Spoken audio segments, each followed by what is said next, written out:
Welcome back to Travolting.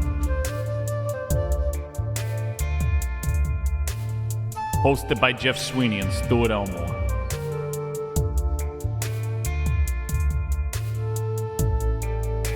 Covering From Paris with Love.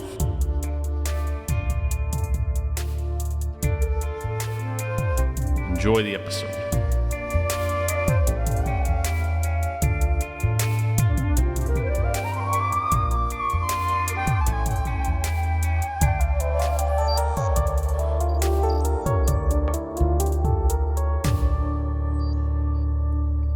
From Paris With love. That's right, folks. This week, Travolting is taking the badass dive into the Parisian underworld for a movie that does not make sense. I could not follow. I don't remember. That I watched 4 hours ago. It's got cocaine. It's And got hookers. And it's got suicide John bomb. Travolta.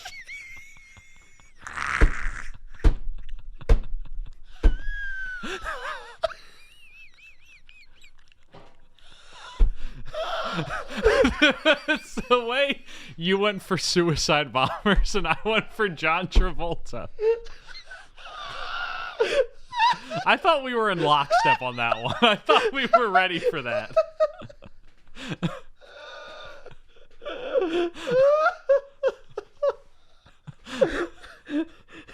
Okay, thank you for joining us on the second episode of John Travolting. You can find us on Spotify.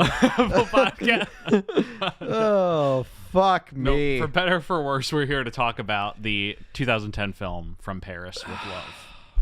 And to answer that question, it is for worse. Oh, Christ. Yeah. So, folks, we talked in our last two episodes about how we're in the Travolta exploitation era, as we're calling it now. Yeah. And we are firmly in that era. Yes, folks. We are there. Whether we were correct in the matter of speaking of taking a Pelham 1-2-3 as a beginning, or whether we should have made it as this, regardless, We're in it. We're in it. We're firmly in it. We're in it. And you can just tell from the movie poster. Oh my God. To the listener home, as long as you're not driving a car, be responsible. Pull your phone out, type in the words "From Paris with Love" poster. I'm going to give you a second to do that. All right. Now you've seen this poster. You've probably seen the first Google image result. You see that it is just horribly composited images of John Travolta and Jonathan Rhys Meyers on a car shooting guns and bazookas. Because that's right, folks. That's the era. There's also this one that's Travolta's goatee with a gun in front of it. Tragic. But yes. From Paris with Love. Stuart's looking up the poster right now. He just needs proof as to the horror. Oh, yeah. Yeah, I see it. The horror. Yeah. From two agents, one city, no mercy. Fucking hell. Is that the plot of that movie? That's honestly, I don't know what the plot of that movie is. Yeah. I don't know. I don't remember. Jeff, I would watch this movie and I would see, what's the guy's name? Jonathan Rhys Meyers. I would watch Jonathan Rhys Meyers trying to put a stick of gum with a bug to plant on a desk. I would look down for 2 seconds and look up and see him doing blow and banging hookers. Like, I don't know what happened in this movie. I don't know. And, I mean, yeah. So yeah. Let's go to context corner. Yeah, a context corner. Yeah. So this movie's called From Paris with Love. It's set in Paris. That's the context. No. So this is. Do you actually have any context for it? We're in the era now where there's really not much to be found. Right. But the ostensibly the way this film fits into the world. John Travolta's agent got a call and said, "Do you want to do you this know who money?" directed this movie? No. Pierre Morel is a French director. He is the director of Taken. Sorry, I'm yawning. Oh, really? The director of the Liam Neeson vehicle Taken, which we talked about a few weeks ago, and Taking a Pelham 1-3, amongst many other things. This is his immediate follow-up to it. It's a Europa Corp picture, which is Luc Besson's company, that just kind of tried to become its own distribution power in Europe. Yeah. Mostly by, making movies like this that you could sell the foreign rights easily and pretty much make your profit back before you would even start shooting the movie. Yeah.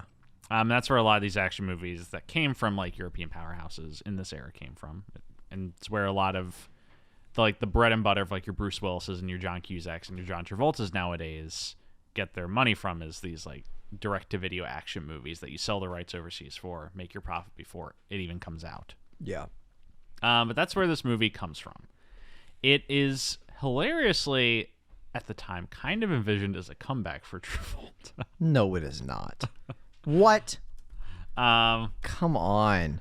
I remember reading this, that it was pretty much his like comeback vehicle. This is the first movie he does after his son has passed away, Jet. Yeah. And this movie had to have been shot just a year after. Yeah, so this movie comes out February 5th of 2010. Why did I say 5? February 5th of 2010. I can't find exactly the information about when it started filming, but it's roughly around the same time. And so this is kind of a rebound for him, and it's him fully making the segue into trying to be an action guy. Yeah. Because like he'd done action movies in the past, but he's never been an action guy. Right. Yeah. He's an actor who does action movies. Yeah. It's like Tom Cruise before he started only doing action movies. Yeah. And this was his rebranding as like, I'm an action guy now. Mm-hmm. He just picked the wrong hand to play his cards with. Yeah, I mean, I don't have much to say just because, like, this is one of many movies that's going to make the same point. Yes. So that's basically the extent of the I mean, it's called From Paris with Love in a reference to the James Bond film From Russia with Love, even though it has nothing to do with that movie. Is this even remotely close to being a James Bond film? It's got agents in it. It does have agents. It does have agents who do crazy stunts. Travolta's bald in this. He is bald in this. This is the movie that inspired the skinhead John Travolta meme. Yes. Which, aren't we all blessed? We are. Yes. So that's the context corner. Let's knock out the hair ranking real quick. You just want to get into it? Yeah, let's cue the hair ranking music.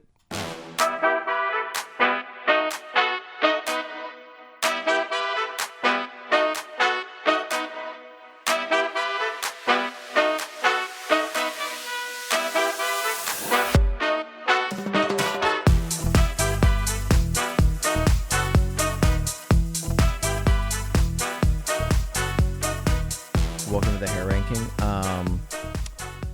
If you look at the hair ranking list, you can see I also put this in its spot. Jeff. Yeah, I have it open. Would you like to tell the audience where it is? It's in a separate column. Yes, it is. Now, you may be asking, well, doesn't he have facial hair in this? And yes, he does. And I could, I guess, judge this as, pardon for the siren. Just gonna hold for sound real quick.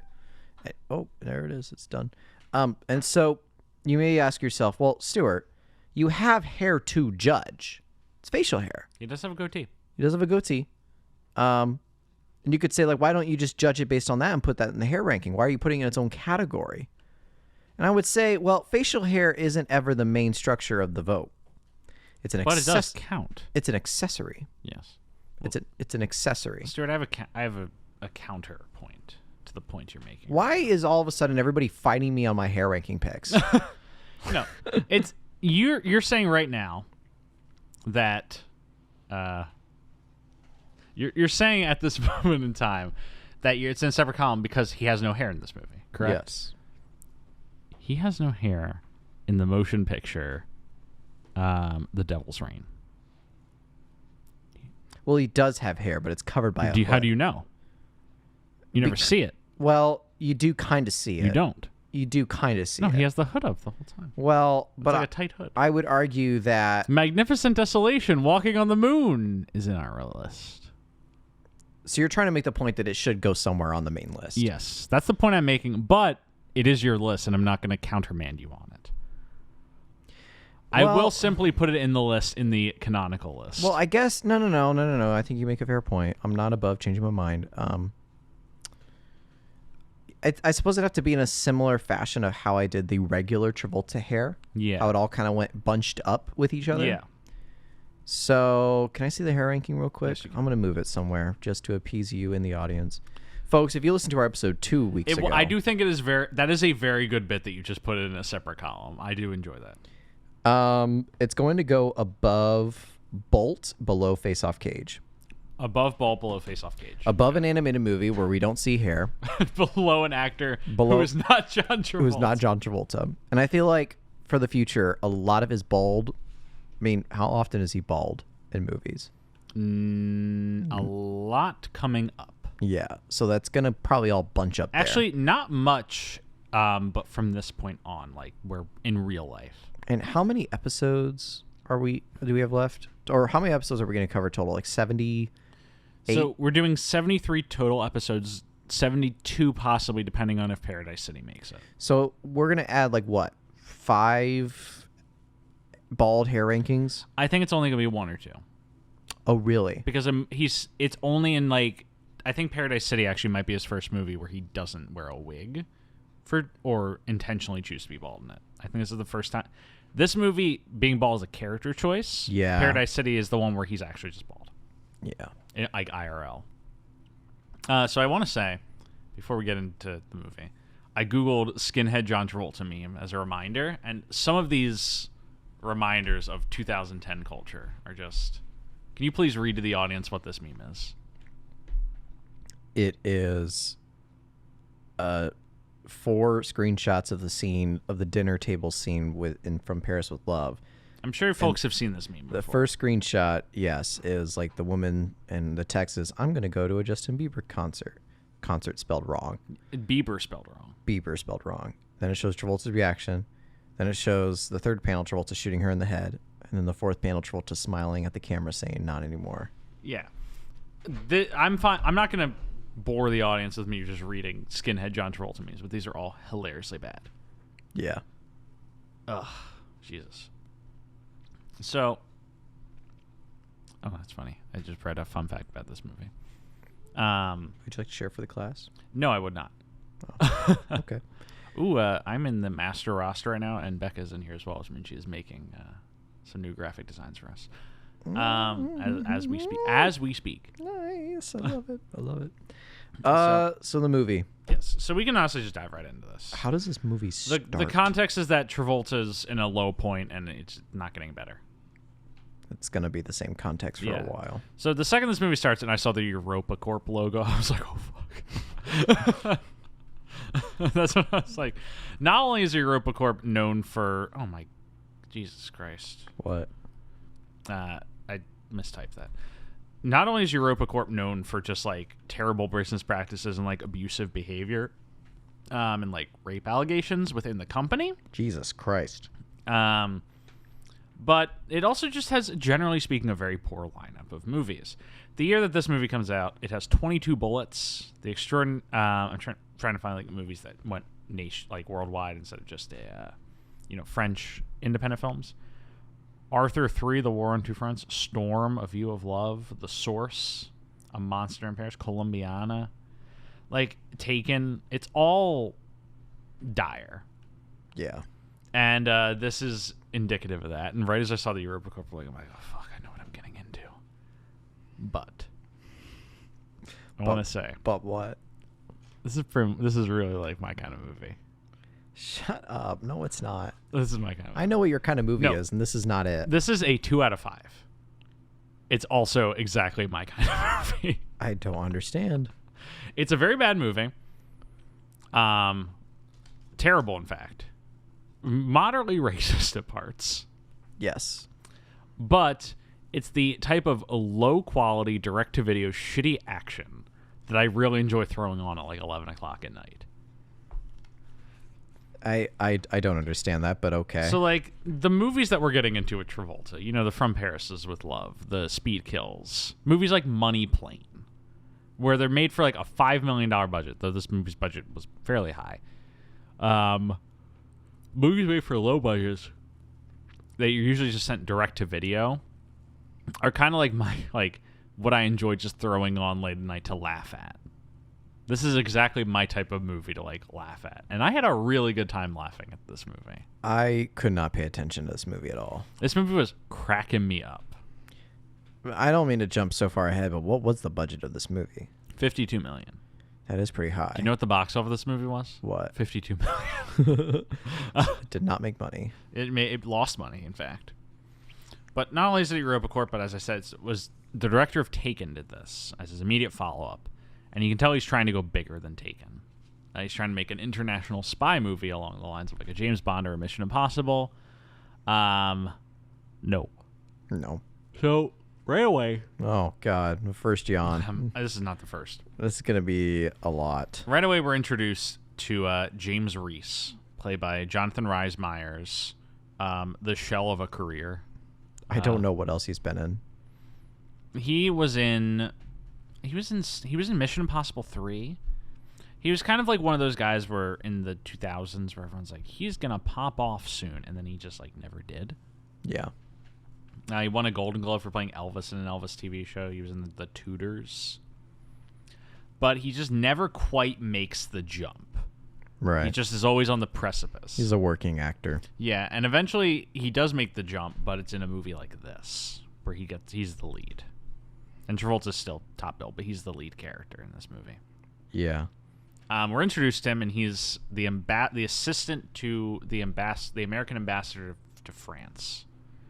But he's also a secret agent who's spying on other ambassadors. And we get this sequence showing how he does his work where he has to put a sound plant, a wire, on a desk. When he uses gum. Yeah, and this movie has the strangest tone to it. Yeah. Because this is like a scene out of The Naked Gun. Yeah, it's trying to be funny. Yeah, he like puts gum on the back of this recorder and then he tries to stick it on the desk and it falls. Right. And then he has to drop his pen to pretend to go down and grab it, and everyone's like, why are you dropping your pen? And then he does it again, it still doesn't stick, and eventually he has to like maneuver a stapler and staple it on. It's a scene straight out of The Naked Gun. Yeah. And this movie puts it randomly right there. Yeah, because in the rest of the movie, it's like women are getting shot in the head. Yeah. Terrible things are happening. Yeah. But he spies on, he puts that plant there and he's told a great job. And he goes home to his girlfriend at the time because they get engaged at the scene. Oh, God. I don't remember that at all. He goes home to, oh, God. Oh, God. Folks at home, this is not going to be a long episode. Yeah, this is going to be a short episode. We treated you 2 episodes ago. We treated you to like a 2.5 hour episode. Yeah. We did not just record it. We definitely did. We definitely did not just record that episode. Cole is definitely still not on the line. No. Hi, Cole. He's not. It would be funny if he was, though. And just here listening to us. So he goes home to his girlfriend, Caroline, who loves him very much. They're very close. He walks in, she just like immediately takes her clothes off because that is her role in this movie. Yes. And then she's like, I thought that if I'm trying to do a French accent. Don't. Sacré bleu, it's me. It's me, Caroline. But she's like, I thought if I did not propose to you, you would never do it. And she drops down to a knee and proposes to him, and they get engaged. And he gets a phone call from his boss. Which, hey, you know what? Strong female characters. Yeah. And he gets a phone call from his boss. And his boss is like, this is the moment you've been waiting for. You can become a real agent. You just gotta go get our guy out of customs. And he's like, honey, this is the promotion I've been looking for. And she's like, oh, that is so good. I'm so proud of you, James. Folks, if you think Jeff is making like a funny, jokey version of this plot, rest assured, like he is being very accurate. And this movie came out in 2010. Yeah, and so he goes to customs in France, where we're introduced to the bald head of John Travolta, who then turns around. And he's in customs because he tried to bring a bunch of energy drink cans through customs. Me. When he flew in. That is actually you. Red Bull. And this French guy is like, it will not enter France. And I'm like, it kind of already did enter France. It's on the, it will not. It's on the table. It will not enter the legal limits of France, is what you should say, buddy. But it's fine. It's on the ground in France. And so Travolta's like, he says the phrase, you get your motherfucking snail-sucking, frog-leg fucking ass out of here to this poor guy.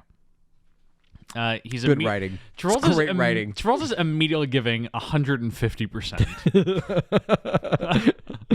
And I don't necessarily mean that in a good way. And we love him for it, don't we? We do love him for it. He's really just going for it. Yeah, he really is. And so So yeah, he Jonathan Rhys Meyers gets him out by just slapping a diplomatic mail tag on the energy can bag, and Travolta like sneaks out of the room, being like, "Ha ha ha." They get into a car. What's John Travolta's name in this movie? Charlie Wax. Charlie Wax. And I think wax on, wax off. He does say wax on, wax off. They make that joke. They make another joke in this movie that's unforgivable, and we'll talk about when we get to it. Oh, I know what it is. Yeah. The Wikipedia for this movie leads. Reese's first test is to have Wax released from airport detention by French customs when Wax does not want to surrender cans of his favorite energy drink. I can't, it's unfair that you have the Wikipedia pulled up because I'm going straight off of memory, and I have like 2 scenes memorized in this movie. Yeah, so they get into the car outside. Yeah. And Reese is like, what was that all about, Wax? Like, why did you want the energy can? And Travolta says the words. I wrote this down. Yeah, I admit, I had to do the diversionary tactics of the dramatical. He says the diversionary tactics of the dramatical to hide his true intent, which is that in the energy cans are pieces of his favorite gun, his wife, who he clicks together. And he's like, all right, go to Chinatown. And they do. They go to Chinatown. I'm sorry, Jeff. I know I'm not communicating that much. I really don't remember much about this movie. So they go to Chinatown. Rhys Meyers is like, what's this mission all about? And Travolta tells him, there's a U.S. Senator, Secretary of Defense's niece OD'd on cocaine, and we have to shut down the distributor of it. Right. Which is in Paris, in Chinatown.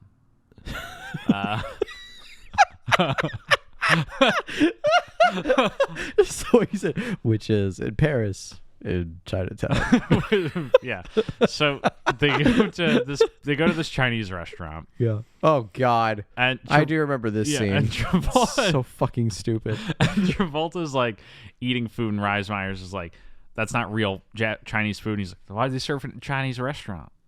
And Rhys Meyers is like, it was American, and they just import, and like it just kind of became synonymous with Chinese culture. And so Travolta pulls the waiter over. I'm really on at this one. He pulls the waiter over to ask him a question, and then he points a gun to his head. He's like, "Where's the supply?" Yeah, and immediately the entire wait staff of this restaurant produces machine guns from their aprons and starts open firing. And a gunfight breaks out. Rhys Meyers like falls to the ground like, ah! Travolta reveals he is the best fighter in the world. Dude's like doing like karate flips. Well, he's guns akimbo, I'm pretty sure. Like Travolta's straight up Neo from the Matrix in this scene, except poorly photographed and choreographed. Because he's like, and then about 2 minutes later, all the guys are dead. Travolta's there unscathed. And Rhys Meyers like, "What was that about?" He's like, "You killed the waitstaff." And Travolta's like, "There's no wait staff. They were criminals." And Rhys Meyers like, "They were criminals that were the drugs." And Stuart, do you remember how Travolta reveals the drugs are? Yes. He gets a machine gun and he shoots it at the ceiling. And the cocaine just starts coming raw down from the fucking ceiling. And he catches it in a fucking vase. In an antique vase. Implying that this drug smuggling operation that was in a Chinese restaurant, which is like not the most unbelievable thing that like a restaurant would be a front for a drug smuggling front. And then, except just that, why are they hiding the cocaine raw in the ceiling? What's it doing up there? It's going to get mixed with all the asbestos. It's going to get with the asbestos. How'd they even get it there? I don't even know. Because you have to take down the tile. And like if there was if it was established that like there's a piping system, or like there's just like if there's bags up there. But no, it's loose cocaine. Loose cocaine coming down from the ceiling. Oh my God. They catch it in an antique vase and they leave.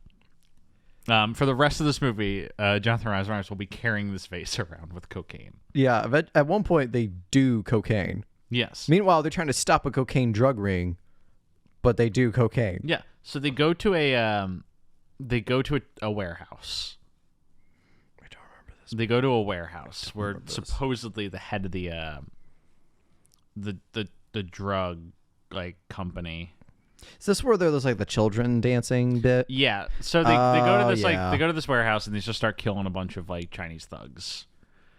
And there's the dumbest fucking line ever where Rhys Meyers looks at Travolta and he's like, "How many do you think are left in there?" And Travolta looks at me and says, "By census, about 1 billion." By census, about 1 billion. Because they're Chinese, get it?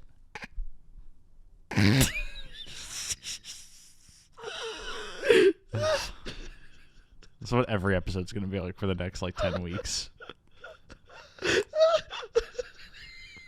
This movie's got juice. No, it does not. Travolta then continues to reveal himself as being the best fighter in the world as he runs up a staircase, just starts mowing. Travolta only takes cover, I think, once in this movie. The whole movie, he's just standing there, straight, just pointing his arms. Kevlar on? Does he have anything? No. He's wearing a leather jacket. He's just not getting... And a scarf. And a goatee and a scarf. He's got a scarf on because fucking Charlie Wax. And so they kill all the guys here. All of them. And then they find the head of the crime ring, who's sitting in like an audience watching his children perform. Yeah. And Travolta points a gun and he's like, "I'll blow your fucking head off if you don't write down the piece of paper where your supplier is, or where the drugs go to, or whatever." So he writes down the supply. This is the hooker bit. Well, first they go to a before they get the information that to escape the warehouse and they kill a bunch of guys and they make it out. Great. This is when he says the wax on, wax off thing. Where's the horrendous joke? Still to be had. Still to be had. Okay. So it wasn't the census bit. There's another really bad. I know. Okay. Yeah. I mouthed it to Stuart. Stuart got immediately offended when I mouthed it to him. I hate it so much. So they go to the top of the Eiffel Tower for some reason. They go to the Eiffel Tower to get food, and then they go to the top of it. And Travolta makes Jonathan Rhys Meyers do cocaine in the elevator to the top. And they get high at the Eiffel Tower. And then we cut to them in Chinatown again. Why did they go to the Eiffel Tower? No fucking idea. If this is what the next 10 weeks are going to look like, I might not be upset. I think it might be fine with me. So they go to the top of Eiffel Tower. They go to the Pakistani district. Yeah. This is the hooker bit. Yeah, because they walk up to a pimp, and Travolta tells Rhys Meyers, "Act like you're high. Act like you're just a druggie who's just traveling." He's still carrying this giant vase around full of cocaine, mind you. Yeah. They go up and Travolta's like, "I want to spend a night. I'm gonna drink with one of your ladies." And so he's like, "What do you like to do? Watch?" Yeah. And Rhys Meyers like, "Yeah." That's the one bit I remember. Yeah. And so they go up with two hookers to a hotel room. And Rhys Meyers... That's just one, right? No, there's two. Oh, no, yeah, it's just one. Yeah. And Rhys Meyers like, "Why are we here?" And Troll's like, "I'm going to reveal why." And there's some random German guy in there who they point a gun at and kick him out. He's no relevant. And Trolls reveals this room actually overlooks the supplier of the place that we got the info for, revealing himself to be a great agent in that moment. This is just me explaining the plot of this movie, isn't it? I love it. Yeah. Sorry. No, it's fine. It's fine. I remember Travolta fucks one of the hookers. Yeah, so he goes into the room and sleeps with the hooker. Rhys Meyers steals a phone charger from this hotel room and tries to charge his phone because he has to call Caroline because she saw him in the elevator with the hooker. Yeah. And thought, yeah. Great. And Travolta's like... then Travolta comes out and he's like watching the guys in the supplier. Meanwhile, two guys knock at the door and they start kicking Jonathan. Yeah, they start beating up Jonathan Rhys Meyers and Travolta kills them. It's the pimp and his muscle. Yeah. So then they take the vase and they go to the supplier place. Yeah, they leave. And then this is the bit where they had they have a satellite follow the guys who they were watching from the window. When we get to the bit where it's like Travolta and Rhys Meyers are with like the supplier, and he's like, I need like a kilo or something. And they all draw guns out. It's like, you can't ask for a kilo. It's like that's like 15 years in prison. They only carry less than that. He's like, oh, well, so they don't like being caught around a lot of coke. Well, And then he drops the vase, and the vase spills out all the cocaine. And they all run. Is that right after this? I think. Okay, I wrote in my notes. I don't fucking In my know. notes, I wrote no idea what's happening at this point. Yeah. And then I wrote my kind of movie right after. Oh my god. Oh, please. No. So they somehow follow this car via satellite to a apartment building where there's like a Pakistani gang. This is that cocaine bit. I think. Yes. Yeah. That's where the cocaine bit happens. Yeah. And so they go to the top floor, and they jump. Travolta gets some mint tea from a random guy who lives there, and he's like, "How do I get this?" And the guy's like, "It's homemade." And Travolta's like, "That's a shame." And then Travolta jumps out the window and like rappels to the floor below and starts killing terrorists because now they're fighting terrorists. It's like yeah. When did that happen? it's a Pakistani terrorist group that they find in this building. And that's how they infiltrate. And he tells Rhys Meyers, be on the stairwell and catch them any who escape from me. Like one guy escapes, and Jonathan Rhys Meyers kills him. And he's like, oh no, I killed somebody. It's so fucking stupid. But they're in this building. I hate this movie. This movie has this scene Oh no, is it the bit? has the best action thing I've ever seen from John Travolta before. Inexplicably, there's a fireman's pole in the middle of this apartment. Travolta, the thing about this movie is that Pierre Morel cuts so much in this movie. There's so many edits. Yeah. There's like 8 cuts during every action. A character can pick up a phone and like 7 different angles capture it. Insane. Yeah. But Travolta's just like whipping around, killing all these terrorists. And then he sees a fireman's pole, presumes there are more terrorists below, jumps, slides on the floor head first, hits the fireman's pole, and then makes like an L-shaped downward turn, wraps his legs around the fireman's pole, slides down upside down, guns akimbo, shooting guys from it, and then when he gets to the bottom, flips back up and continues killing them. It's insane. It's so funny looking. I don't remember that. It's so funny. I must have zoned out. Understandably so. But they get all the terrorists, and then Rhys Meyers is like, I wonder where this all leads. And Troll's like, come in here. There's something you should see. So he goes in the room, and there's a bunch of pictures of Jonathan Rhys Meyers on the wall. And Troll's like, are you in on this? And Rhys Meyers is like, no, I'm not. And then the police show up and they escape. And Rhys Meyers is like, we gotta save the cops. There's a bomb on that door. Troll's like, you can't. And then the bomb explodes and kills the cops anyway. And that's that. They blow up their car on the way out because it has their prints in it. They take another car and the next thing I remember, Jeff, is the skin. the Unforgivable scene. Because that is what's next. Oh, that's what's next. Yeah. So this is the real reason to talk about this movie. They Rhys Meyers and Travolta pull up at a random park near the Eiffel Tower, I presume. And I got to meet the trench coats. Yeah, a guy with a trench coat comes up and like hands Travolta a paper bag, and then walks off. And Rhys Meyers and like the audience is led to believe like this is gonna be some like new weapon or something, or drugs, or. And Travolta's just like, these things are gonna kill me one day. And instead of pulling out anything that you would expect, he pulls out a cheeseburger. What kind of cheeseburger? He says, here in Paris, they call this a Royale with cheese. Fuck you. Oh my God. Fuck this movie. It's so offensive It's very that they would dare do that. Just chop off their hands. It is so rude of them. I hate them. It's almost as bad as White Castle. Yeah. They're like, this movie's as good as Pulp Fiction. We can make this joke. No, it is not. No, it is not. Oh my God. It's so bad. Yeah. Yeah, he had to bring that up. They go from they go back to his apartment, don't they? Yes, they go back to his apartment and because Caroline wants to meet his friend, his partner. And also, who's the other girl? There's just another woman there, a Pakistani woman. Who is she? Why? She's just Caroline's friend. And so they're all sitting at the table and they're having a good time at dinner.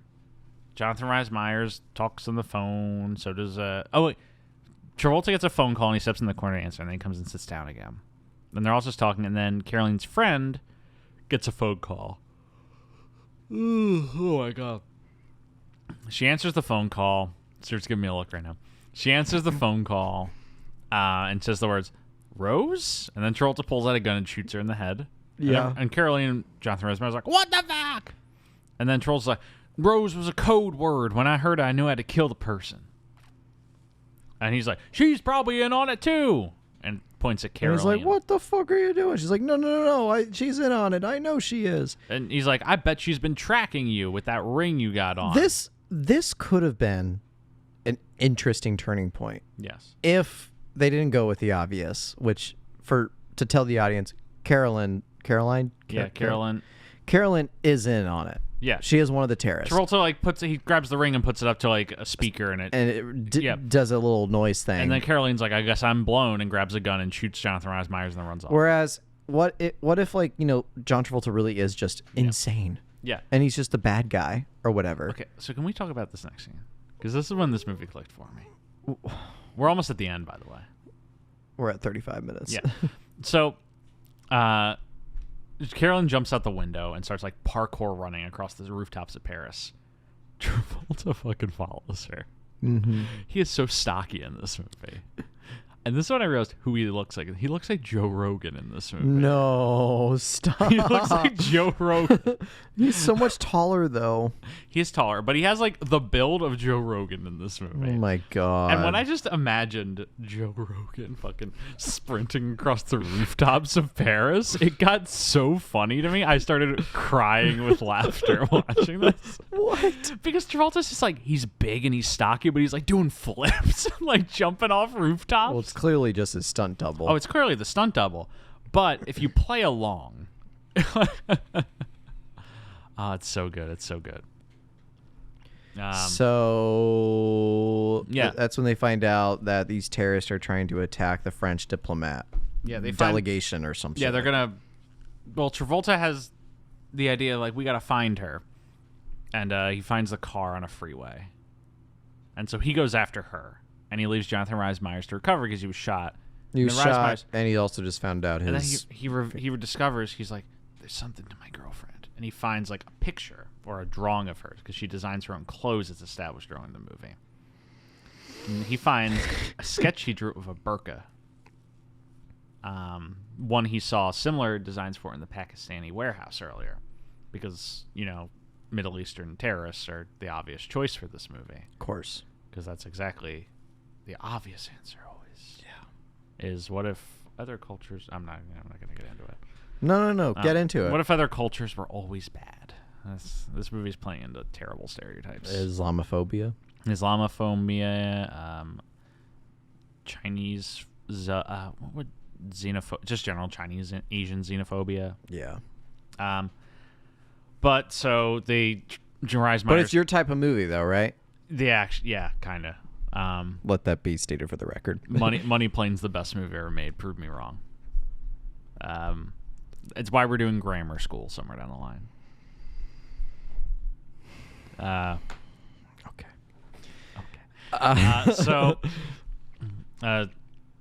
Travolta starts chasing the car, which is an extremely funny sequence. It's because like a highway chase. So it's a highway chase, like done like low stakes. It's kind of like watching the OJ chase. They aren't going that fast. But at some point, Travolta grabs a bazooka in this car. Yeah, there's a bazooka in this car. He grabs a bazooka out of the car.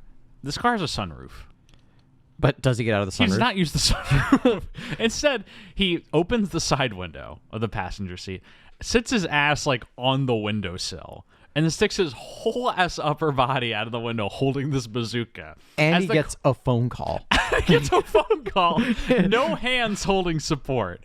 As this car is swerving in that traffic, he's just clearly flopping around. Yeah, wired into this car. Yes.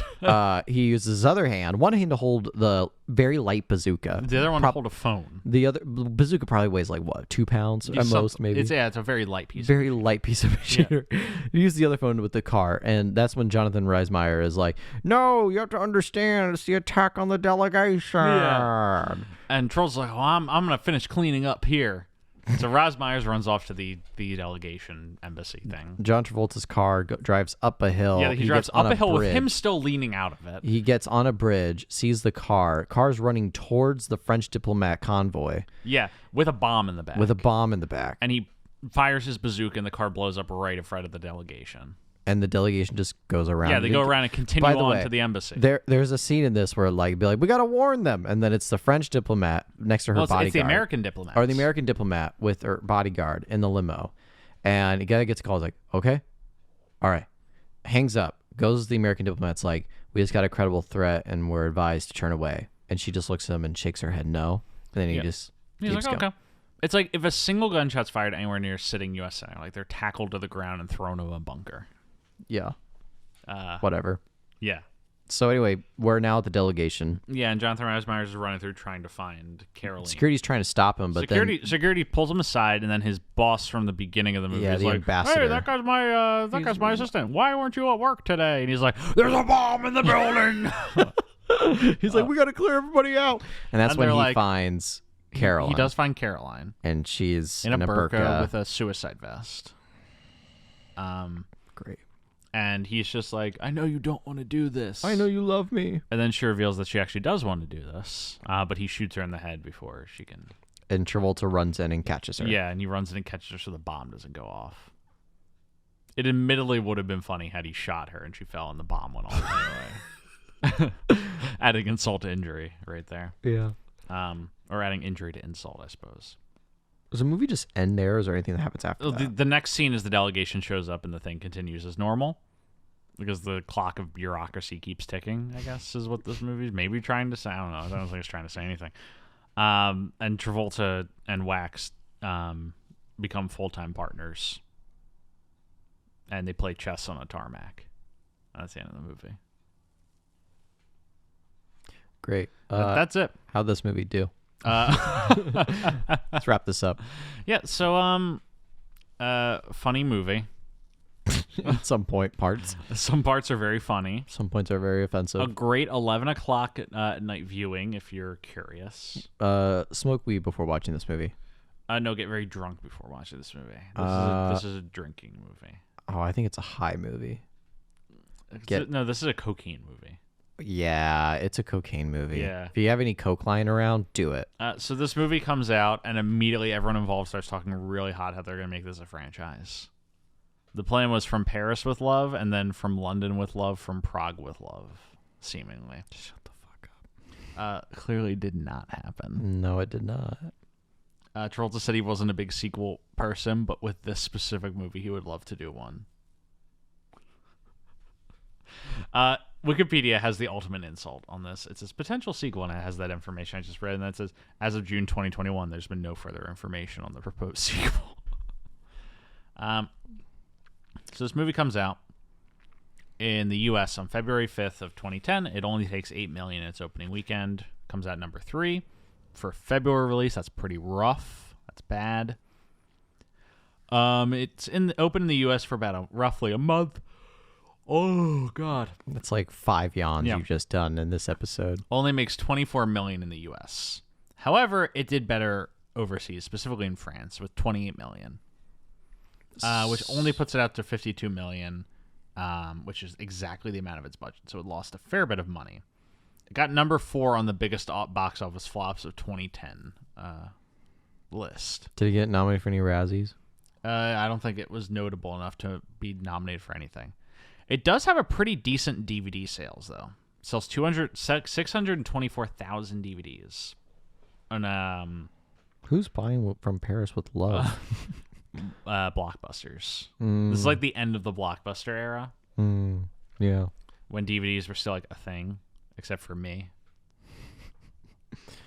Stuart's staring at my 4K shelf right now. Yeah. I'm really proud of it. Yeah. Are we done? Yeah, that's basically it. It gets savaged by critics. The Rotten Tomatoes consensus is, though not without its charms, chief among them John Travolta's endearing over-the-top performance. From Paris with Love is too muddled and disjointed to satisfy. Which seems exactly about what I'd say. Travolta's being so over-the-top in this is actually comparably pretty entertaining. Yeah. Because the movie itself is not. But at the end of the day, it's so dull that I can't, Jeff, you did probably 98% of the talking in this episode. So do you want to finish that last 2% and wrap us out? What was that? You want to finish the last 2% and wrap us out? Oh, what last 2%? Of you talking. Oh, the last thing I have to do at the end of every episode? Yeah.